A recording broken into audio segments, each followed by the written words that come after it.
cord, Type-C charger. We have two microphones. Wow, new microphone inside the box. Rechargeable microphone. Please, we have the tweeter. 6 pieces of tweeter. Dual tweeter, mega powered tweeter. 1, 2, 3. Powered tweeter.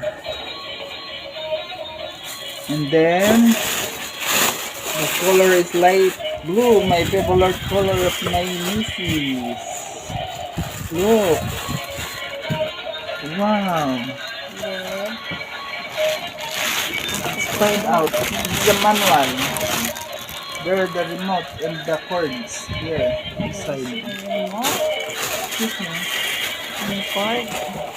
Let's unbox. Wow. This is the Discord Robo 60.